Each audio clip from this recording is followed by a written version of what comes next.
Sempat diberitakan sebelumnya, perusahaan asal Korea Selatan Samsung dikabarkan tengah menyiapkan smartphone terbarunya yakni Samsung Galaxy A06.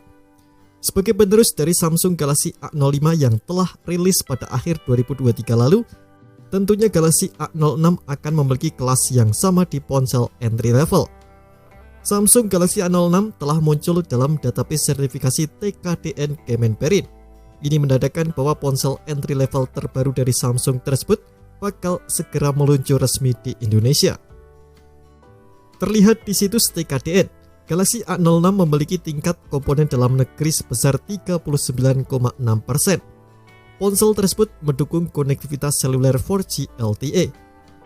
Meski Samsung Galaxy A06 belum rilis secara resmi, namun bocoran spesifikasi mengenai ponsel tersebut sudah banyak berterbangan di dunia maya.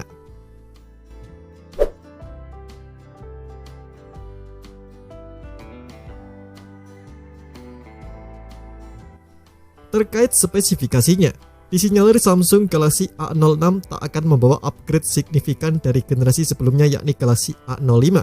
Itu termasuk dari segi SoC yang masih pakai MediaTek Helio G85. Justru, dari bocoran sertifikasi FCC terungkap kalau Samsung Galaxy A06 mendukung kecepatan pengisian daya kabel 15 watt dengan baterai berkapasitas 5000 mAh. Ini turun dari Galaxy A05 yang mendukung fast charging 25 watt. Samsung sendiri belum secara resmi mengungkapkan kehadiran Galaxy A06 ini.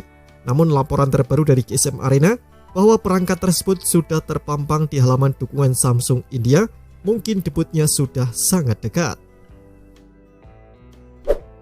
Sebagai pengingat, Galaxy A05 sebelumnya mengusung layar 6,7 inci beresolusi HD+, dan masih mengusung Note Water Drops.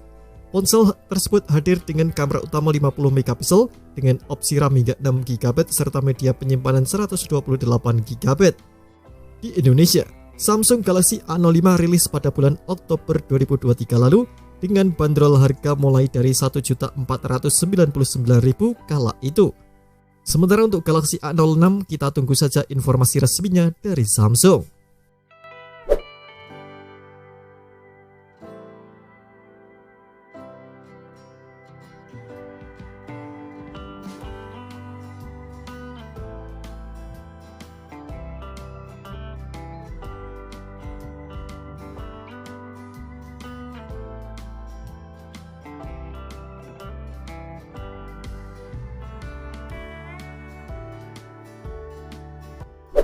Terima kasih telah menonton video ini, jangan lupa subscribe dan aktifkan loncengnya untuk mendapatkan update informasi seputar HP terbaru dari Gadget Me.